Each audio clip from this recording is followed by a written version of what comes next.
Hello students, welcome to primary educator. अगर आपने मेरे चैनल को अब तक सब्सक्राइब नहीं किया है तो मेरे चैनल को सबसे पहले सब्सक्राइब करें और जल्द से जल्द मेरे वीडियो को शेयर करें अपने दोस्तों और रिश्तेदारों को। बच्चों, आज का टॉपिक है उत्सर्जन। जैव प्रक्रम के अंतर्गत हमने जाना कि वे सारी क्रियाएं जिनके द्वारा जीवों का अनुरक्षण होता है उन्हें जैव प्रक्रम कहते हैं। और इस जैव प्रक्रम के अंतर्गत हमने पाचन, श्वसन, परिवहन तक की स्टडी कर ली है और अब हम जानने वाले हैं उत्सर्जन के बारे में। तो बच्चों, आप यह जानना चाहेंगे कि उत्सर्जन किसे कहते हैं, उत्सर्जन की हमारे शरीर को आवश्यकता क्यों पड़ती है। तो आप इसे ऐसे समझ सकते हो कि आपके किचन में आपकी मम्मा खाना बनाती हैं और खाना बनाने के दौरान क्या होता है, सब्जियों के छिलके इत्यादि बच जाते हैं।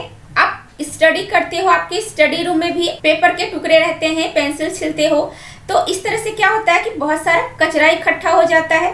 इसी तरह से आपके घर के प्रत्येक कमरे में थोड़ा बहुत कचरा इकट्ठा हो ही जाता है। आप इमेजिन करो, हर कमरे की अगर सफाई ना हो तो क्या आपका घर साफ सुथरा रहेगा। अगर आप कचरे वाले घर में रहेंगे तो क्या आप स्वस्थ रह पाएंगे?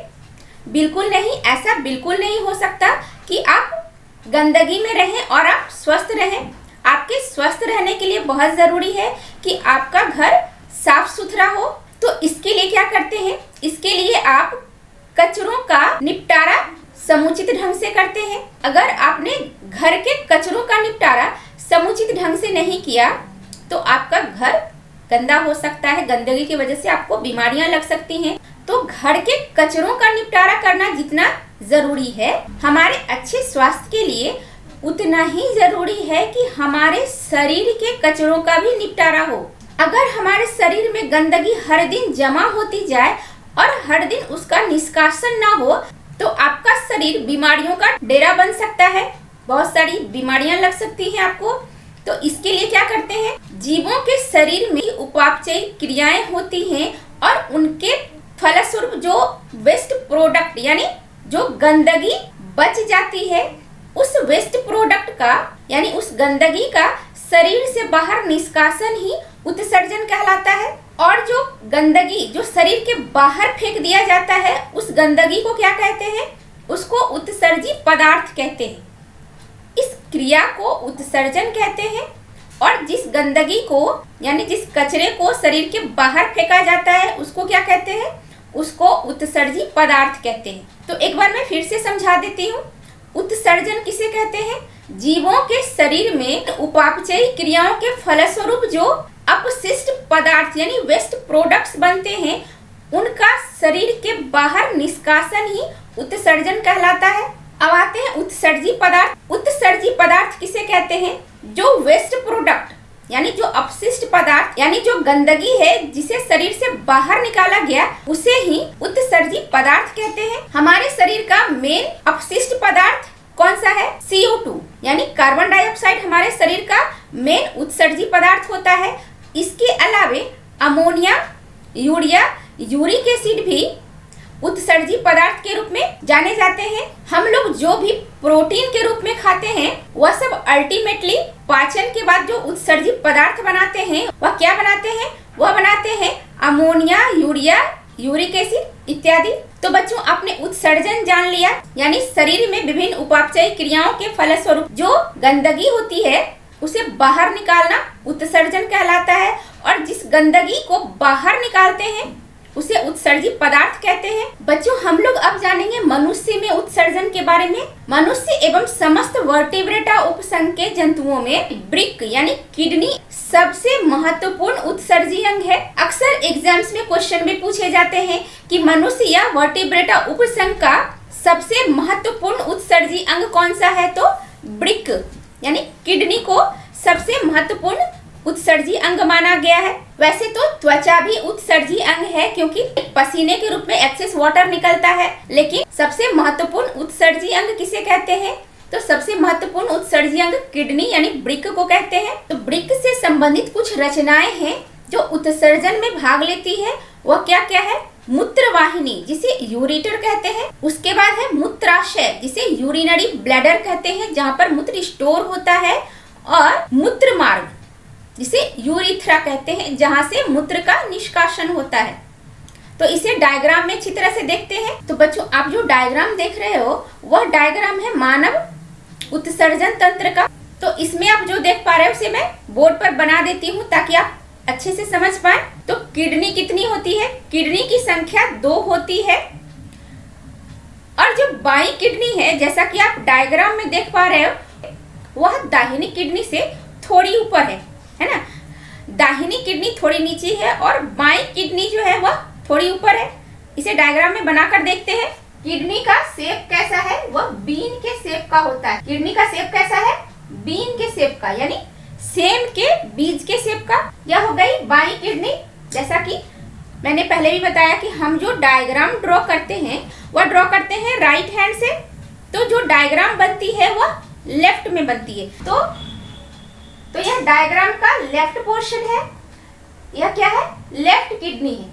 ठीक है, अब दूसरी किडनी बना लेते हैं। दूसरी किडनी यानी कि दाई किडनी बनाएंगे। तो दाई किडनी क्या है? थोड़ी सी नीचे बना लेंगे इस तरह से, है ना। बाई किडनी थोड़ी ऊपर होती है तो हमने थोड़ा ऊपर ड्रॉ कर लिया, और दाहिनी किडनी थोड़ी नीचे होती है तो मैंने थोड़ा नीचे बना लिया। अब आप जानना चाहोगे कि बाई किडनी ऊपर क्यों होती है और दाहिनी किडनी नीचे क्यों होती है। तो बच्चों, आप याद करो डाइजेस्टिव सिस्टम यानी पाचन तंत्र याद करो, तो आपको याद आएगा कि यह क्या है? यह है ईसोफेगस। और यह क्या है? यह डायफ्राम है। और यहाँ पर क्या होती है? यहाँ पर लीवर होती है। यह क्या है? लीवर है, यानी यकृत। लीवर के कारण यह दाहिनी किडनी थोड़ी दब जाती है, जिसके कारण यह थोड़ी नीचे होती है। तो आप यह समझ गए कि दाहिनी किडनी नीचे क्यों होती है, क्योंकि यह लीवर से दबी रहती है, इसलिए यह नीचे होती है। तो यह बन गई हमारी किडनी। और हमने किडनी के बारे में जान लिया कि इसकी संख्या 2 होती है। और यह किडनी ठोस गहरे लाल भूरे रंग की होती है। और इसका शेप भी हमने जान लिया कि शेप सेम के बीज के आकार का होता है। अब आप क्या करना कि 2 मोटी लाइन खींच लेना इस तरह से। इस तरह से एक लाइन ब्लू खींच लेना और इससे इस तरह से लाइनिंग निकालकर आप क्या करोगे? इसे किडनी के अंदर पहुंचा दोगे। अब क्या करना है? इस तरह से आप एक और लाइन और खींच लेना और यह लाइन थोड़ी अंदर जाएगी, इसलिए इस तरह से खींचोगे। यह 2 लाइन हो गई। अब क्या करेंगे? इस तरह से इसको कुछ इस तरह से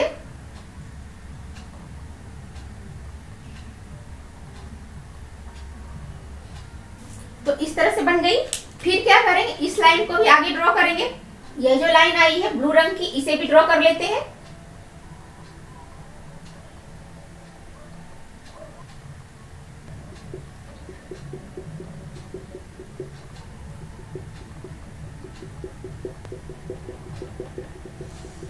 इसे रेड से फिलअप कर दे रही हूं।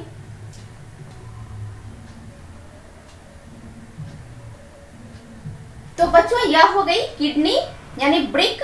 और यह जो मोटी पाइपलाइन की तरह है वह क्या है? यह है महाधमनी। यह जो रेड कलर से मोटी पाइपलाइन की तरह है यह है महाधमनी। और यह ब्लू कलर की जो पाइपलाइन मोटी मोटी सी दिख रही है यह है महाशिरा। तो यह जो महाधमनी होती है, जिसे एओर्टा कहते हैं इंग्लिश में, इसी से सारी धमनी निकलती है। तो यहाँ से क्या हुआ? ब्रिक के लिए भी ब्रिक धमनी निकल गई। तो इस तरह से क्या करेंगे? एक लाइन यहाँ खींच देंगे और इसे मिटा देंगे। ठीक है, तो यह क्या है? यहाँ से इस महाधमनी यानी एओर्टा से एक लाइन मैं यहाँ निकाल कर ले आती हूँ, क्योंकि ब्लड की जरूरत किडनी को भी होती है, इसलिए महाधमनी से धमनियां निकलती हैं, विभिन्न अंगों तक पहुँचती है। तो किडनी में यह जो धमनी पहुंची है इसका क्या नाम है? इसे पहले लिख लेते हैं। इसका नाम है किडनी यानी ब्रिक। इसे ब्रिक कहते हैं। और यह क्या हो गई? महाधमनी यानी एओर्टा। और यह जो ब्लू कलर से है यह है महाशिरा। महाशिरा यानी वेना कावा। अब महाधमनी से जो यह लाइन किडनी के अंदर आई है इसे क्या कहेंगे? इसे कहते हैं बायां वृक्क धमनी। इसे क्या कहेंगे? यह बायां वृक्क में जा रही इसलिए बायां वृक्क धमनी कहते हैं इसे। और ये जो ब्लू कलर से आई है, ये जो महाशिरा से जो नली आई है इस तरह से, यह ब्लू कलर की नली जो किडनी में अंदर जा रही है, क्योंकि ये बाएं किडनी में जा रही है इसलिए इसे क्या कहते हैं? बायां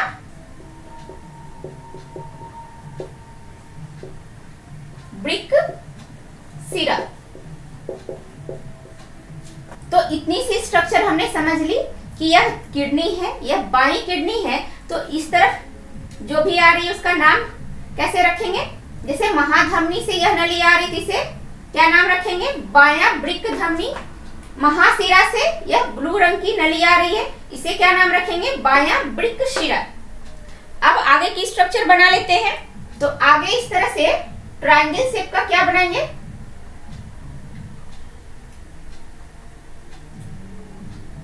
आगे इस तरह से ट्रायंगल जैसा बना लेंगे और यहाँ पर इस तरह से थोड़ी लंबी सी नली बना लेंगे।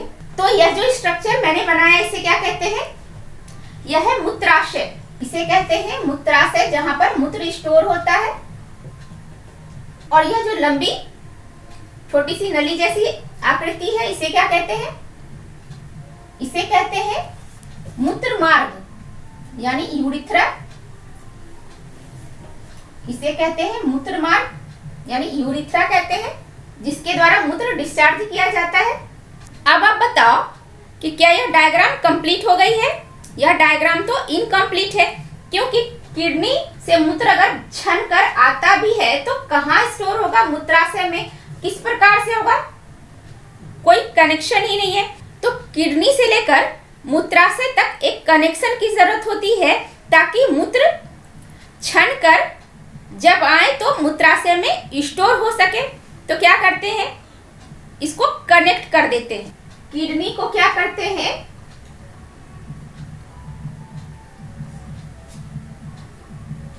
तो इस तरह से एक नली जो कि किडनी से निकलती है कहाँ चली आती है? वह सीधे मूत्राशय में चली आती है।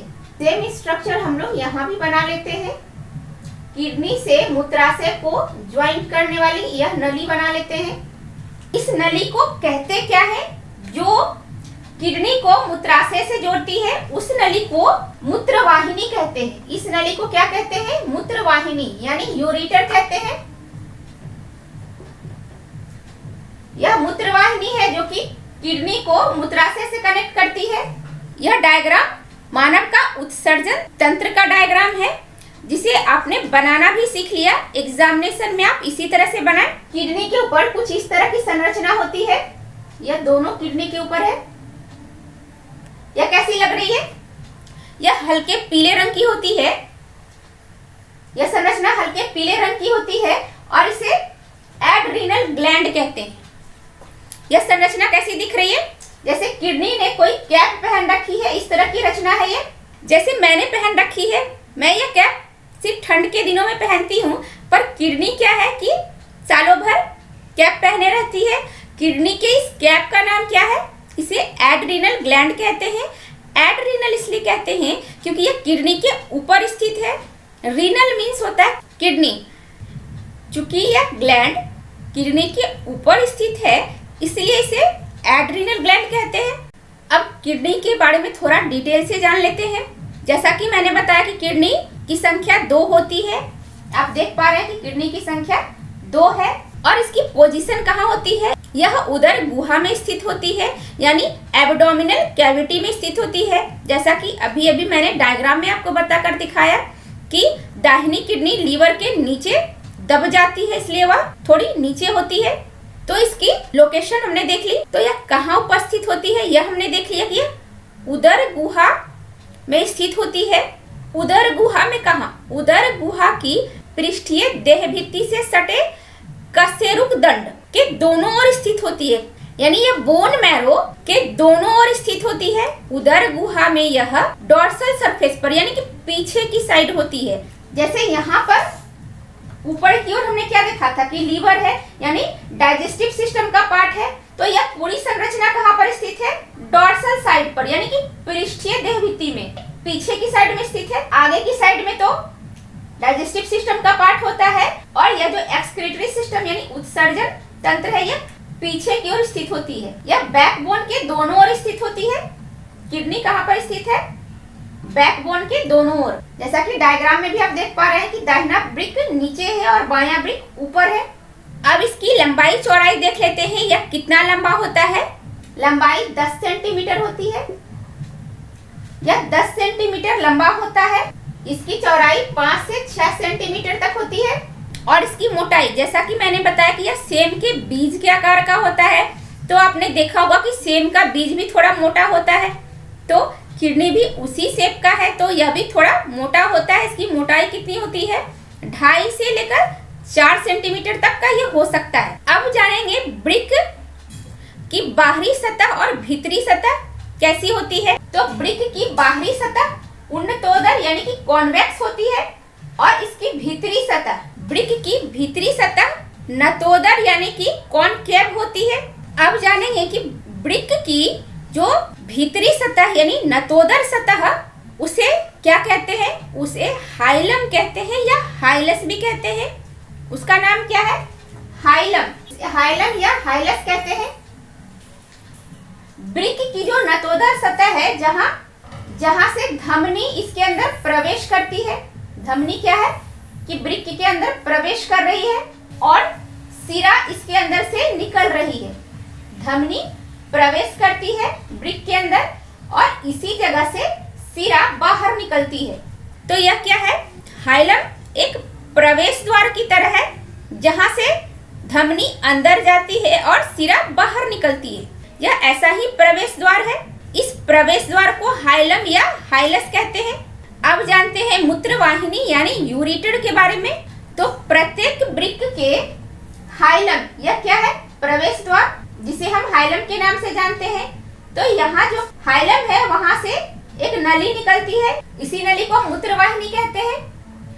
और ये हाइलम के पास यानी प्रवेश द्वार के पास थोड़ी मोटी होती है। मूत्रवाहिनी प्रवेश द्वार के पास थोड़ी मोटी होती है। इस तरह से हमने क्या किया? थोड़ा मोटा कर लिया इसे। प्रवेश द्वार के पास क्या है कि थोड़ी मोटी होती है नली, और बाद बाकी पीछे थोड़ी पतली होती है। और अगला क्या है? मूत्राशय। प्रत्येक मूत्रवाहिनी कहाँ खुलती है? मूत्राशय में। मूत्राशय में मूत्र स्टोर होता है। मूत्राशय नाशपाती के आकार की पतली दीवार वाली एक थैली जैसी रचना है, जो उदर गुहा के पिछले भाग में रेक्टम के नीचे स्थित होता है। तो आप इसका शेप देख पा रहे हैं कि यह किस शेप का है? नाशपाती के आकार का, यानी पियर शेप्ड होता है। और इसकी जो दीवार होती है वो पतली होती है, और यह उदर गुहा के पिछले भाग में रेक्टम के नीचे स्थित होती है। यह जो मूत्राशय है, यह मस्कुलर ऑर्गन है, इसलिए यह नर्वस कंट्रोल के अंतर्गत आता है, यानी इसे ब्रेन द्वारा कंट्रोल किया जाता है। जैसे ही मूत्राशय भर जाता है, तो ब्रेन इंसान को सिग्नल देता है कि मूत्र को डिस्चार्ज किया जाए। और यह मूत्र कहाँ से डिस्चार्ज होता है? मूत्र मार्ग यानी यूरिथ्रा के द्वारा। यह जो मूत्र मार्ग है, यह मूत्राशय के पिछले भाग से एक नली जैसी रचना निकलती है, जिसे मूत्र मार्ग या यूरिथ्रा कहते हैं। इसी यूरिथ्रा के द्वारा time to time urine discharge किए जाते हैं। तो यह जो आप देख पा रहे हैं वह है वृक्क की आंतरिक संरचना। यह हो गई बाहरी संरचना, और जो आप डायग्राम में देख पा रहे हैं वह क्या है? आंतरिक संरचना। तो आंतरिक संरचना में नोटिस करने वाली बात कौन सी है कि इसमें कुछ स्ट्रक्चर है जो आप यहाँ नहीं देख पा रहे। प्रत्येक वृक्क में इस तरह से कोन जैसी स्ट्रक्चर उभर कर आई है ना? इस तरह से ट्रायंगुलर शेप की। तो इस तरह से जो रचना उभर कर आई है, जो कि ट्रायंगल शेप की है।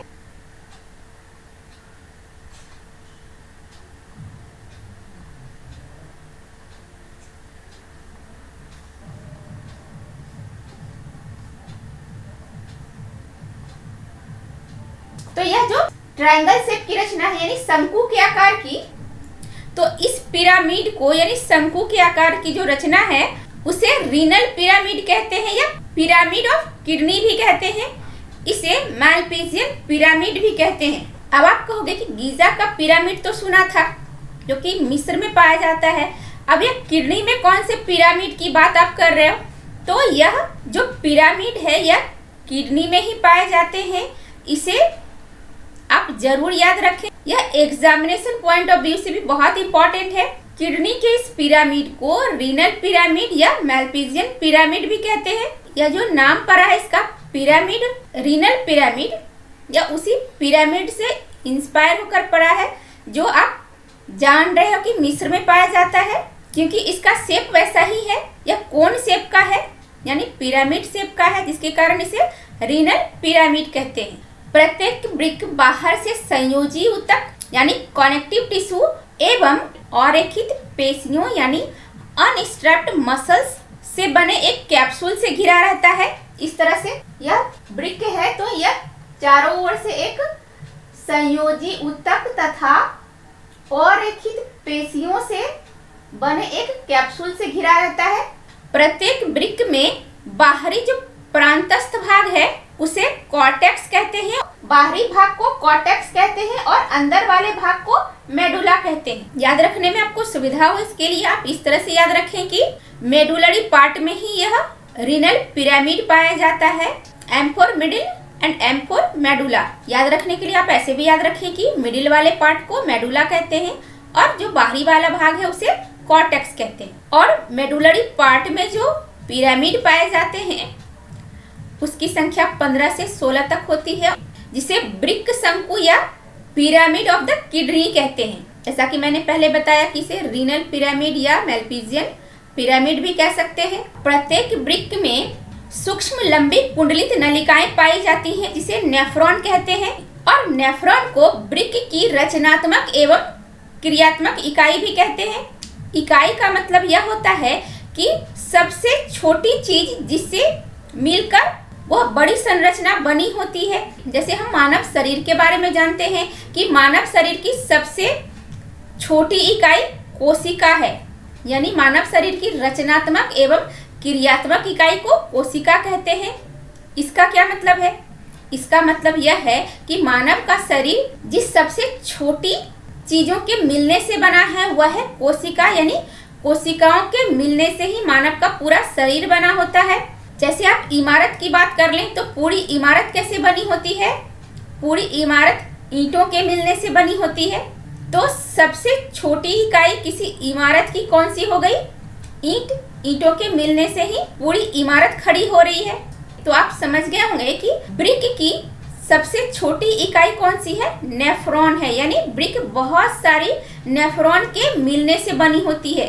एमसीक्यू पॉइंट ऑफ व्यू से यह बहुत ही इम्पोर्टेंट पॉइंट है, क्योंकि अक्सर एग्जाम्स में क्वेश्चन पूछे जाते हैं कि ब्रिक की रचनात्मक एवं क्रियात्मक इकाई कौन सी है, तो वह है नेफ्रॉन। तो अब जानेंगे नेफ्रॉन की संरचना के बारे में।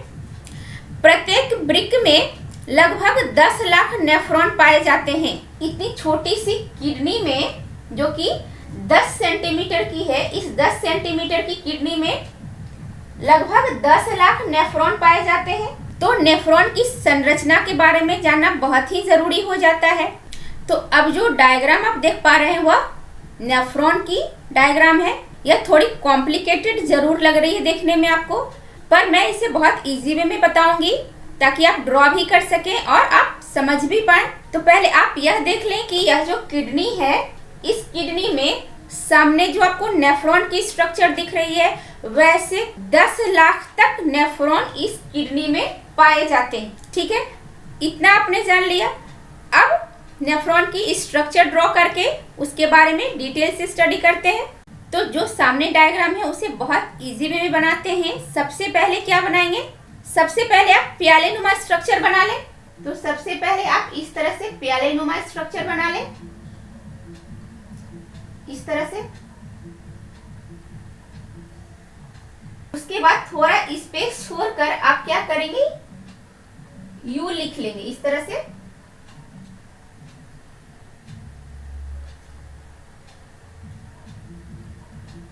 आपने यू लिख लिया, इसे डबल कर लेंगे, इसको इसको डबल कर लेंगे इस तरह से। अब इस यू को इस प्याले नुमा स्ट्रक्चर से जोड़ देंगे, या इस तरह से क्या करेंगे, इससे जोड़ देंगे।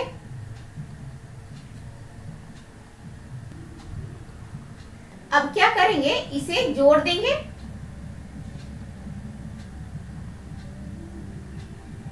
तो हमने क्या किया, पहले यह प्याले जैसी रचना बना ली, फिर मैंने थोड़ा स्पेस छोड़ के क्या किया कि यू बना लिया। अब इसे एक कुंडलित रचना से जोड़ देंगे। इतना तक स्ट्रक्चर बन चुका है। अब यहाँ पर क्या कर रहे हैं, एक मोटा डंडा बना लेते हैं इस तरह से।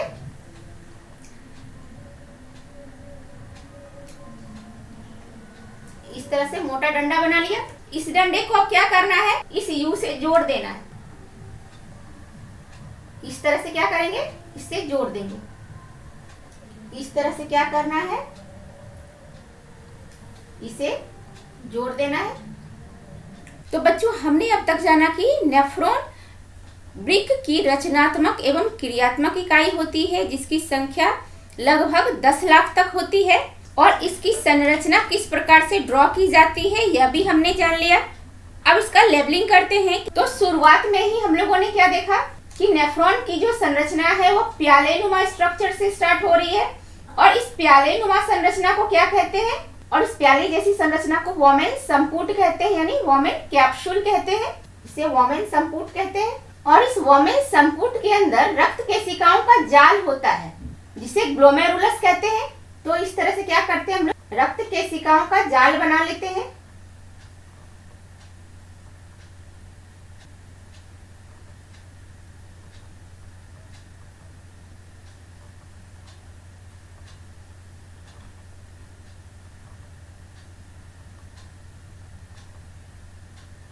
तो इस प्रकार से हमने क्या किया, रक्त केशिकाओं का जाल बना लिया। इस रक्त केशिकाओं को ग्लोमेरुलस कहते हैं। इन रक्त केशिकाओं को ग्लोमेरुलस कहते हैं।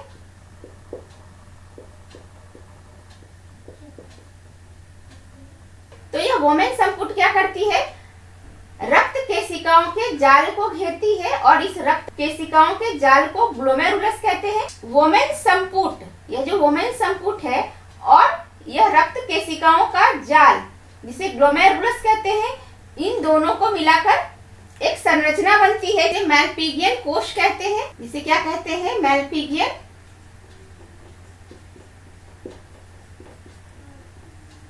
कोश, या इसे मैलपिगियन कैप्सूल भी कहते हैं। मैलपिगियन कैप्सूल सम्मिलित रूप से वोमेन संपुट एवं ग्लोमेरुलस को कहते हैं। ठीक है, और ये मैलपिगियन कोश बहुत ही इंपॉर्टेंट है, इसे आप जरूर याद रखें। इस पोर्शन के बारे में हमने जान लिया। अब आते हैं इस पोर्शन के बारे में। नेफ्रॉन की बॉडी में क्या होता है कि एक यह समीपस्थ कुंडलित भाग होता है, और इस तरह से क्या है कि एक दूरस्थ कुंडलित भाग होता है। यह समीपस्थ कुंडलित भाग है और यह दूरस्थ कुंडलित भाग है। इसे भी लिख लेते हैं। तो यह क्या है, यह समीपस्थ कुंडलित भाग है, और यह दूरस्थ कुंडलित भाग है। अब यह समीपस्थ कुंडलित भाग आगे आकर अवरोही चाप का निर्माण करती है। इस तरह से यह क्या है, आगे आकर अवरोही चाप का निर्माण करती है। इस तरह से अवरोही चाप का निर्माण होता है। यह जो नीचे आ रही है इसे डिसेंडिंग लूप या अवरोही चाप कहते हैं। यह संरचना इस तरह से ऊपर जा रही है, यह कुंडलित भाग ऊपर की ओर जा रही है, और फिर ये आगे चलकर दूरस्थ भाग में जाकर एसेंडिंग लूप का निर्माण करती है, यानी अधीरोही चाप का निर्माण करती है। तो हमने क्या जाना, समीपस्थ कुंडलित भाग जो है वह नीचे की ओर आकर अवरोही चाप का निर्माण करती है, और फिर यह दूरस्थ भाग में जाकर अधीरोही चाप यानी एसेंडिंग लूप का निर्माण करती है। अवरोही भाग है और यह अधीरोही भाग है, इन दोनों के बीच में एक विशेष भाग को हेनले का चाप कहते हैं, यानी लूप ऑफ हेनले कहते हैं। तो यह क्या है, यह लूप ऑफ हेनले है। तो हमने क्या जाना कि अवरोही भाग तथा अधीरोही भाग के बीच एक विशेष भाग होती है, जिसे लूप ऑफ हेनले के नाम से जानते हैं, यानी हेनले के चाप के नाम से जानते हैं। तो इसे हेनले का चाप कहते हैं।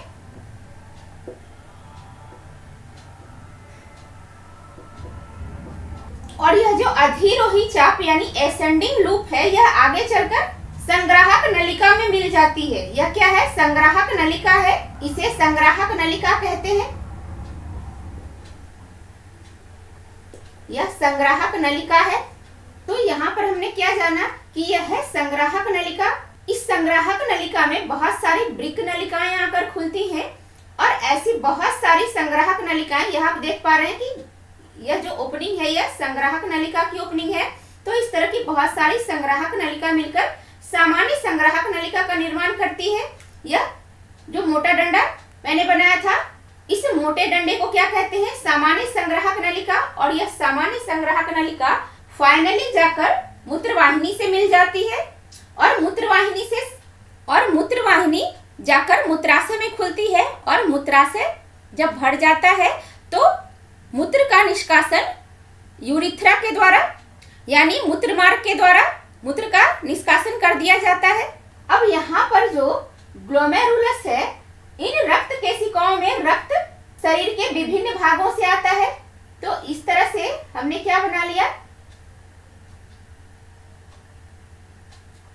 रक्त का मार्ग बना लिया। अब शरीर के विभिन्न भागों से अशुद्ध रक्त इस प्रकार से आ रही है। यह मैंने थोड़ी चौड़ी बनाई है क्योंकि शरीर के विभिन्न भागों से जो रक्त आ रहा है उसमें उत्सर्जित पदार्थ भी है। तो इस तरह से यह रक्त कहाँ आ गया? इन ग्लोमेरुलस में आ गया। अब यहाँ पर छानने की प्रक्रिया होगी, उसके बाद जो रक्त जाएगा यहाँ से, इस नलिका के द्वारा रक्त यहाँ से जाएगी। तो यह जो रक्त यहाँ से छनकर जाएगी वह नलिका थोड़ी पतली होगी, इस तरह से थोड़ी पतली होगी, रक्त यहाँ से छनकर जाएगी। यह जो नलिका है जिसे मैंने चौड़ी बनाया है, इसे अभिवाही धमनिका कहते हैं। इसे अभिवाही धमनिका कहते हैं, जो रक्त को शरीर के विभिन्न हिस्सों से लेकर आता है। उसके बाद जब यहाँ पर रक्त छन जाता है तो रक्त इस मार्ग से होता हुआ चला जाता है। इसे अपवाही धमनिका कहते हैं। इसे अपवाही धमनिका कहते हैं। इस बात को आप जरूर याद रखें कि यह जो अभिवाही धमनिका है इसका व्यास ज्यादा होता है, यानी यह चौड़ी होती है, और यह जो अपवाही धमनिका है इसका व्यास कम होता है, यह थोड़ी पतली होती है। अब हम लोग जानेंगे ब्रिक के कार्य के बारे में कि ब्रिक आखिर करती क्या है। ब्रिक दरअसल रक्त को छानने का काम करती है। तो यह एक तरह से छन्ने जैसा कार्य कर रही है। रक्त जिसे छन रहा है उसे क्या कहेंगे? ब्रिक कहते हैं। ब्रिक छन्ने की तरह है। जैसे आपके घर में आपकी मम्मा चाय छानती हैं, तो चाय किससे छानती हैं? छन्ने से छानती हैं।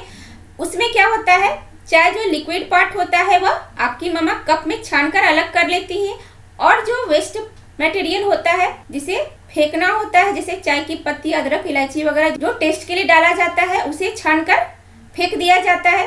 क्योंकि आपको टेस्ट चाहिए था तो टेस्ट तो आपको मिल गया, बाकी जो वेस्ट मटेरियल है उसे तो फेंकना ही होगा, तो उसे फेंक दिया जाता है।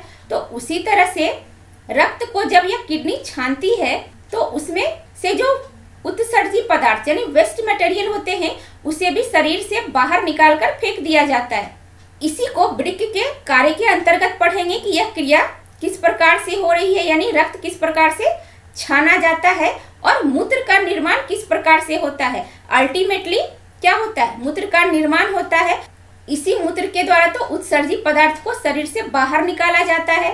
तो बारी बारी से पढ़ते हैं कि ब्रिक के कार्य क्या क्या है। तो ब्रिक के द्वारा उत्सर्जन की क्रिया 3 चरणों में संपन्न होती है।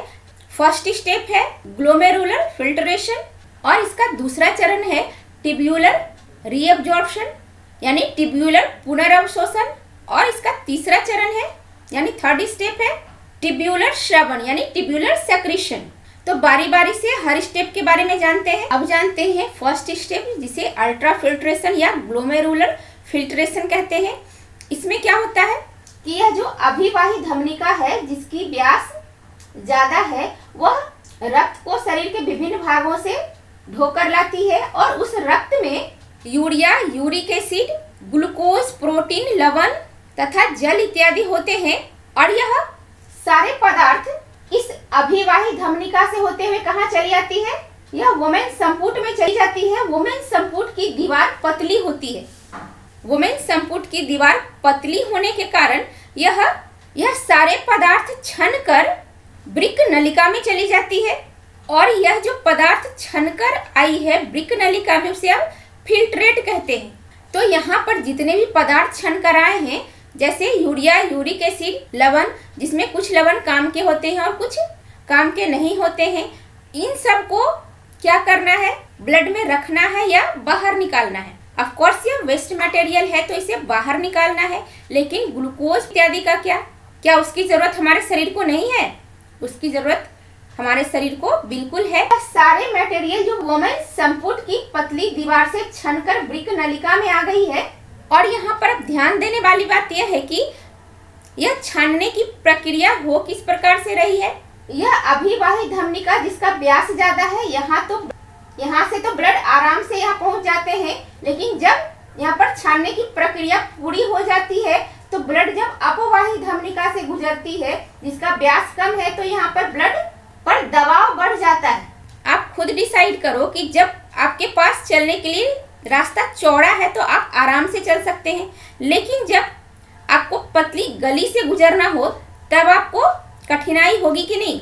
उसी प्रकार से जब ब्लड अभिवाही धमनिका से गुजरती है तब तो यह आराम से गुजर रही है, लेकिन जब यहाँ पर रक्त को छानने की प्रक्रिया पूरी हो जाती है तब रक्त जब इस रास्ते से गुजर रही है, अब यहाँ पर उच्च दबाव पर फिल्ट्रेशन हो रही है, यानी छानने की प्रक्रिया उच्च दबाव पर हो रही है, जिसके कारण इसे क्या कहते हैं, अल्ट्रा फिल्ट्रेशन कहते हैं। तो आपको समझ में यह बात आ गई होगी कि इस प्रोसेस को अल्ट्रा फिल्ट्रेशन क्यों कहते हैं, क्योंकि अपवाही धमनिका का व्यास कम है। व्यास कम होने के कारण यह धमनिका पतली है, क्योंकि पतले रास्ते से ब्लड गुजर रही है तो वहां पर हाई प्रेशर होता है, तो ब्लड को हाई प्रेशर का सामना करना पड़ता है।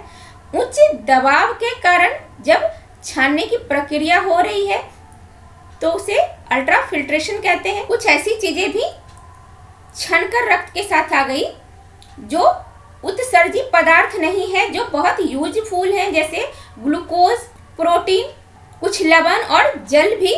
जल की भी आवश्यकता होती है, सारे जल को शरीर से बाहर नहीं निकाल सकते। तो ऐसी चीजें क्या हुई, अभिवाही धमनिका से कहाँ आ गई, ग्लोमेरुलस में, और वुमेन संपुट की दीवार पतली होने के कारण यह फिर छनकर कहाँ आ गई, ब्रिक नलिका में आ गई। और अब जो रक्त ब्रिक नलिका में है उसे ग्लोमेरुलर फिल्ट्रेट कहते हैं, क्योंकि यह ग्लोमेरुलस से छनकर आया है। यह जो फिल्ट्रेट है वह ग्लोमेरुलस से छनकर आया है, इसलिए इसे ग्लोमेरुलर फिल्ट्रेट कहते हैं।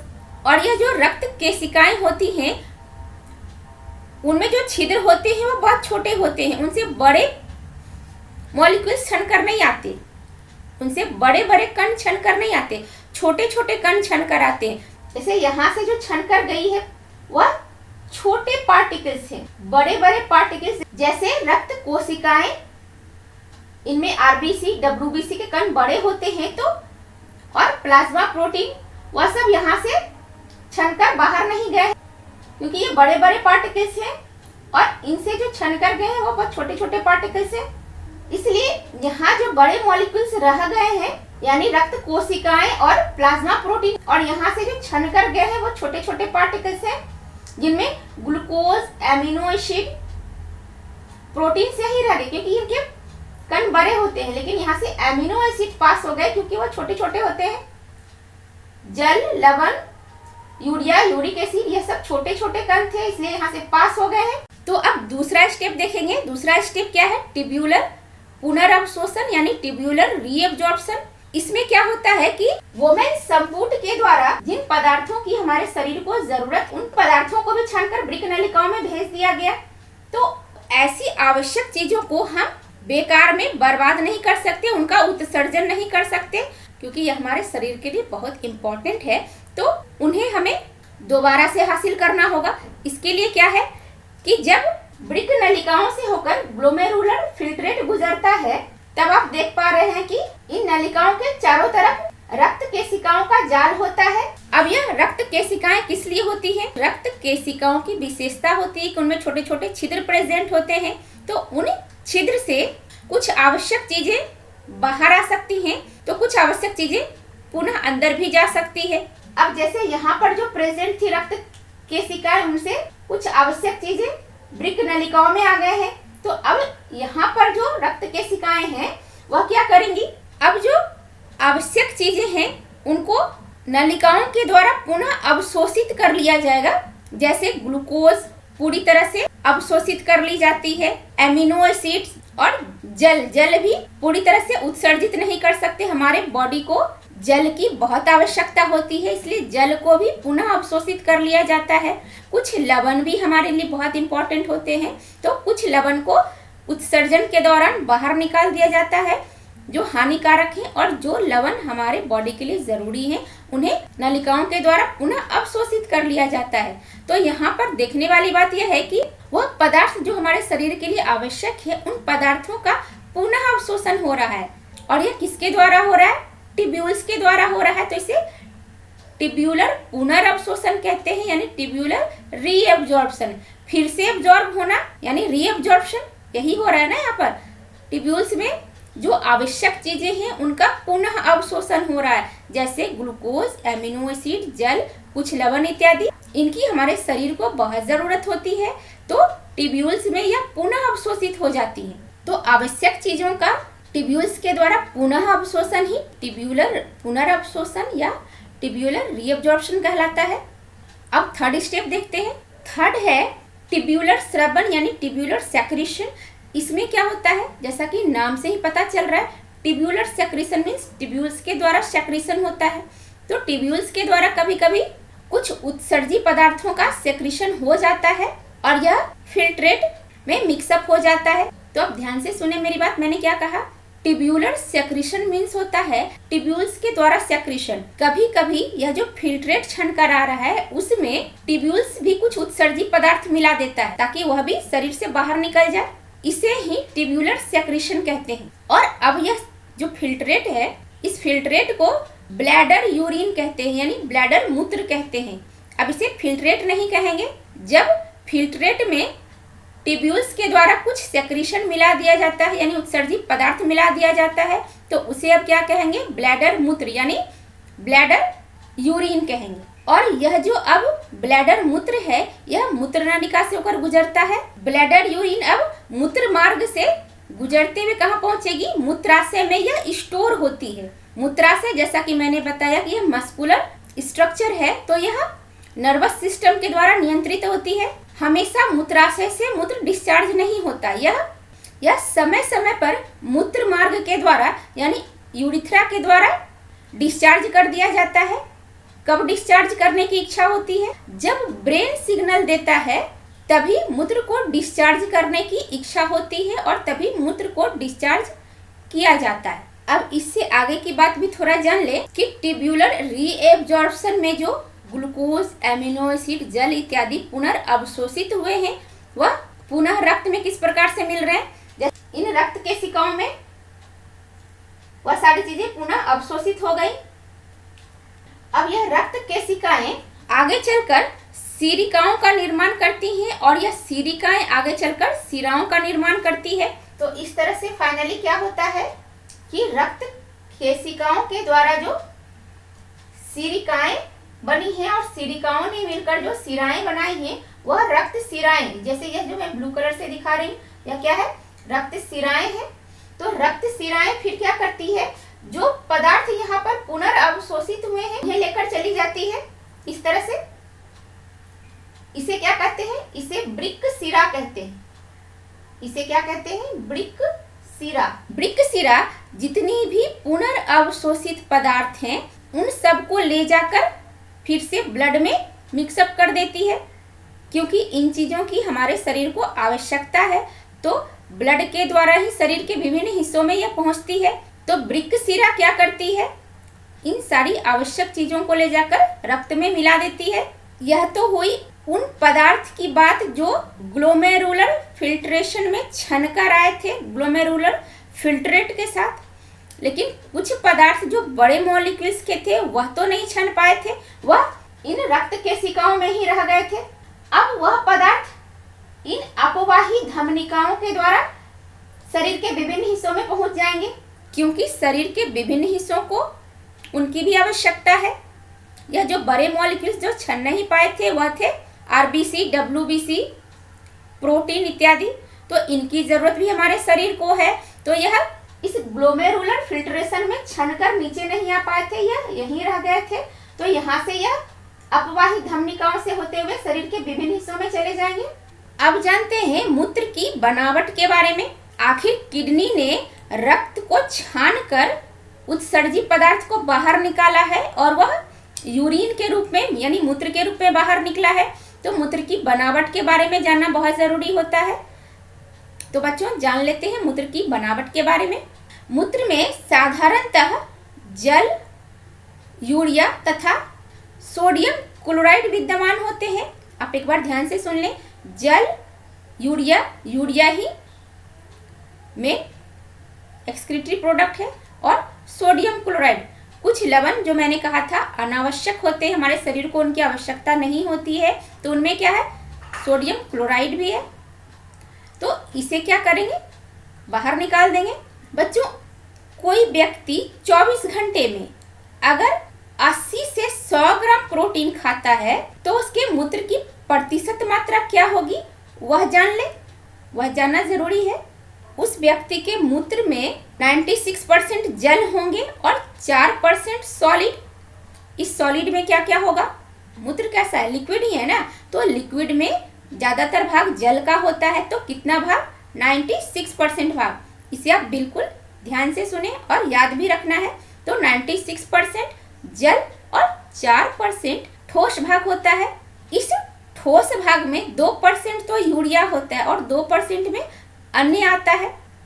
उसे ध्यान देने की जरूरत नहीं है क्योंकि आपको मेनली जानना है कंपोजिशन की यूरिया कितने परसेंट है। तो यूरिया 2%। सॉलिड भाग के 4% में यूरिया 2% है, यूरिया ही याद रखना है। बाकी 2% अन्य पदार्थ है, उन्हें याद नहीं रखना है। अब आप यूरिया के बारे में जान लें कि यूरिया क्या है। तो यूरिया प्रोटीन का उपोत्पाद है यानी बाई प्रोडक्ट है और यह एमिनो अम्ल से बनता है। किससे बनता है, एमिनो अम्ल से बनता है। अब आप जानना चाहेंगे कि हमारे रक्त में यूरिया कितनी मात्रा में प्रेजेंट होता है। तो यूरिया की सामान्य मात्रा 100 ml रक्त में 30 मिलीग्राम होती है। यूरिया के बारे में एक बात बता दूं आपको कि यूरिया कम हार्मफुल है, लेकिन जब मूत्र के निष्कासन के बाद जैसे 3-4 घंटे अगर बीत जाए तो वह यूरिया क्या होता है, अमोनिया में बदल जाता है और यह बहुत हानिकारक होता है। इतना हानिकारक होता है कि अगर जमीन की अगर दीवार पर लगातार मूत्र का निष्कासन करके अगर छोड़ दिया जाए तो वह दीवार गिर सकती है, वह दीवार पूरी तरह से डैमेज हो सकती है और अमोनिया में बहुत तीव्र गंध भी होती है। अब जानते हैं यूरिक एसिड के बारे में कि रक्त में इसकी सामान्य मात्रा कितनी है। 100 ml रक्त में सामान्य मात्रा है 2 से 3 मिलीग्राम और प्रत्येक दिन करीब 1.5 से 2 ग्राम यानी हमारे मूत्र में यूरिक एसिड मूत्र के साथ उत्सर्जित होती है, यानी हमारे मूत्र में यूरिक एसिड भी होता है। कभी कभी क्या होता है कि यूरिक एसिड का निष्कासन सही ढंग से नहीं होता, ऐसे में यूरिक एसिड का जमाव हमारे रक्त में हो जाता है और यह बहुत पेनफुल है, बहुत दर्द होता है। इसमें जॉइंट्स में दर्द होता है और एरियो में भी दर्द रहता है। तो यूरिक एसिड का निष्कासन भी बहुत ज़रूरी है, यह बहुत हार्मफुल होता है। अगर रक्त में यूरिक एसिड की मात्रा बढ़ जाती है तो स्थिति बहुत दर्दनाक हो सकती है। बच्चों एक बहुत इम्पोर्टेंट बात बता रही मैं आपको कि मूत्र का रंग पीला होता है ना। तो यह रंग पीला क्यों होता है, क्योंकि उसमें यूरोक्रोम नामक रंजक प्रेजेंट होता है। इसी रंजक के कारण मूत्र का रंग पीला होता है। यूरोक्रोम आप जरूर याद रखें, एमसीक्यू पॉइंट ऑफ व्यू से यह बहुत इंपॉर्टेंट है कि मूत्र का रंग पीला क्यों होता है। तो आप यूरोक्रोम जरूर याद रखें। बच्चों अब हम जानेंगे हीमोडायलिसिस के बारे में। किडनी के बारे में हमने जाना कि यह रक्त को छानता है, यानी यह छन्ने की तरह काम करता है। जो उत्सर्जित पदार्थ है यानी विकार पदार्थ हमारे शरीर से बाहर निकाल दिया जाता है। लेकिन अगर हमारी किडनी फेलियर हो जाए किसी कारण से तो ऐसी स्थिति में क्या हो सकता है कि हमारा किडनी ठीक से काम ना करे, जब किडनी काम नहीं करेगा तो रक्त छनेगा नहीं और रक्त को छानने की प्रक्रिया नहीं होगी, और जब रक्त छनेगा ही नहीं तो उत्सर्जी विकार तो हमारे रक्त में ही रह जाएंगे, और ऐसे में उत्सर्जी विकार स्टोर होता जाएगा और धीरे धीरे ऐसी स्थिति भी आ सकती है कि इंसान की मृत्यु ही हो जाए। मृत्यु भी हो सकती है ना। लेकिन इससे बचने के लिए क्या होता है कि हेमोडायलिसिस की प्रोसेस की जाती है, यानी ब्लड को कृत्रिम मशीन के द्वारा छाना जाता है। उसी प्रोसेस को हेमोडायलिसिस कहते हैं। जैसा कि आप डायग्राम में देख पा रहे हैं कि एक व्यक्ति है, उसकी डायलिसिस हो रही है, यानी उसके रक्त को छाना जा रहा है। तो जब किसी व्यक्ति की डायलिसिस की जाती है तो आर्टरी यानी धमनी के द्वारा उसके शरीर से रक्त निकाल लिया जाता है और उसे एक आर्टिफिशियल मशीन, जिसे डायलिसिस मशीन कहते हैं, उस रक्त को उसमें डाल दिया जाता है। डायलिसिस मशीन किडनी की तरह काम करती है, यह आर्टिफिशियल किडनी की तरह काम करती है। इस डायलिसिस मशीन में क्या होता है, एक डायलाइजर होता है। इस डायलाइजर में डायलिसिस फ्लूइड भरा होता है, और इस डायलिसिस फ्लूइड की विशेषता होती है कि इसकी सांद्रता सामान्य उत्तक द्रव जैसी ही होती है, लेकिन उसमें नाइट्रोजनस विकार नहीं होते हैं। इसका फायदा क्या होता है कि जो डायलिसिस फ्लूइड है यानी डायलिसिस द्रव है, उसमें नाइट्रोजनी विकार तो है नहीं, तो रक्त से जो बीमार इंसान का रक्त है उसमें तो बहुत सारा नाइट्रोजनी विकार है यानी उत्सर्जी पदार्थ है। तो विसरण क्रिया के द्वारा डायलिसिस मशीन किडनी की तरह रक्त को अब छान रहा है। तो विसरण क्रिया के द्वारा अब क्या हो रहा है, रक्त से उत्सर्जी पदार्थ डायलिसिस फ्लूइड में चले जा रहे हैं। विसरण क्रिया एक बार मैं आपको रिकॉल करवा दूं कि विसरण क्रिया में क्या होता है कि पदार्थ उच्च सांद्रता वाले क्षेत्र से निम्न सांद्रता वाले क्षेत्र की ओर जाते हैं। तो डायलिसिस फ्लूइड में उत्सर्जी पदार्थ नहीं डाला गया है, वहां पर उत्तक द्रव की सांद्रता को मेंटेन किया गया है, यानी जो भी मटेरियल आपके उत्तक द्रव में होने चाहिए वो सारे हैं, सिर्फ नाइट्रोजनी विकार यानी उत्सर्जी पदार्थ नहीं है। तो अब उत्सर्जी पदार्थ तो पेशेंट के रक्त में है, तो अब यह उत्सर्जी पदार्थ का सांद्रण कहाँ जाता है, पेशेंट के रक्त में। तो वहां से उत्सर्जी पदार्थ विसरण क्रिया द्वारा कहाँ आएंगे, जहां पर इसकी सांद्रता कम है। विसरण में यही होता है ना कि अधिक सांद्रता वाले क्षेत्र से कम सांद्रता वाले क्षेत्र की ओर पदार्थ का मूवमेंट होता है। तो पेशेंट के रक्त में क्या है, उत्सर्जी पदार्थ बहुत ज़्यादा भरा हुआ है, क्योंकि किडनी ने अपना काम किया ही नहीं। तो उत्सर्जी पदार्थ अब कम सांद्रता वाले क्षेत्र की ओर जाएंगे, यानी डायलिसिस फ्लूइड में सारे चले जाएंगे। तो इस तरह से विसरण क्रिया के द्वारा रक्त से सारे उत्सर्जी पदार्थ डायलिसिस फ्लूइड में चले जाते हैं। अब जैसा कि आप देख पा रहे हैं कि नीचे 2 बॉटल लगी हुई है, यह किस लिए, तो यह डायलिसिस फ्लूइड को चेंज करने के लिए है। डायलिसिस फ्लूइड में जब बहुत सारे उत्सर्जी पदार्थ भर जाते हैं तो क्या किया जाता है, डायलिसिस फ्लूइड को फिर से ताज़ा किया जाता है, यानी उसमें फिर से फ्रेश फ्लूइड भर दिया जाता है। इसी प्रकार से ये प्रोसेस चलती रहती है। डायलिसिस फ्लूइड में विसरण क्रिया के द्वारा उत्सर्जी पदार्थ आते रहते हैं और फिर इस फ्लूइड को चेंज कर दिया जाता है, फिर फ्रेश फ्लूइड भर दिया जाता है, फिर वह भी जब उत्सर्जी पदार्थ से भर जाता है तो फिर इस फ्लूइड को चेंज कर दिया जाता है। और इस प्रकार से कम 3 से 4 घंटे तो लग ही जाते हैं एक पेशेंट के पूरे रक्त को साफ करने में। जैसा कि आप जानते हैं कि एक मनुष्य के शरीर में लगभग 5 लीटर ब्लड होता है, तो 5 लीटर ब्लड को छानने में 3 से 4 घंटे तो लग ही जाएंगे। तो जब रक्त पूरी तरह से छन जाता है, यानी जब रक्त से उत्सर्जी पदार्थ सारा निकल कर बाहर फेंक दिया जाता है, अब रक्त को क्या करेंगे, अब इस छने हुए रक्त को फिर से उस पेशेंट के बॉडी में डाल देंगे। कैसे डालेंगे, इसे वेन के द्वारा डालेंगे, यानी सिरा के द्वारा डालेंगे। पेशेंट के शरीर से रक्त को आर्टरी यानी धमनी के द्वारा निकाला गया था, उसे उसका टेम्परेचर मेंटेन किया गया था, उसमें एंटीकोगुलेंट डाला गया था ताकि ब्लड बाहर आके जमे नहीं। अब जब ब्लड पेशेंट के बॉडी में डाल रहे हैं, सिरा के द्वारा भेज रहे हैं, तो उसमें फिर से बॉडी के टेम्परेचर के हिसाब से मेंटेन करके भेजेंगे। और अब इस ब्लड में जो पेशेंट के शरीर में भेजा जा रहा है उसमें हिपैरिन डालकर भेजेंगे ताकि ब्लड अंदर जाके ना जमे। तो यह पूरी प्रोसेस हो गई हीमोडायलिसिस में हमने यही जाना कि जब किसी व्यक्ति का किडनी काम करना बंद कर दे किसी कारणवश से, तब उस व्यक्ति के रक्त को छानने के लिए एक आर्टिफिशियल मशीन का उपयोग किया जाता है, जिसे डायलिसिस मशीन कहते हैं। इसी डायलिसिस मशीन से उसके पूरे रक्त को छानकर फिर उसे पेशेंट के शरीर में भेज दिया जाता है। और यह हीमोडायलिसिस की प्रोसेस एक पेशेंट को सप्ताह में कम से कम 3 या 4 बार तो जरूर ही करवाना पड़ता है, ताकि वह स्वस्थ रह सके। तो बच्चों, इसी के साथ उत्सर्जन तंत्र की स्टडी समाप्त हो गई है। अगर आपको मेरा वीडियो अच्छा लगता है तो मेरे वीडियो को लाइक एंड शेयर जरूर करें। और बच्चों, अगर अब तक आपने मेरे चैनल को सब्सक्राइब नहीं किया है तो मेरे चैनल को सब्सक्राइब करें। तो मिलते हैं नेक्स्ट वीडियो में, तब तक के लिए पढ़ो लिखो और लक्ष्य की प्राप्ति तक मत रुको। जय हिंद।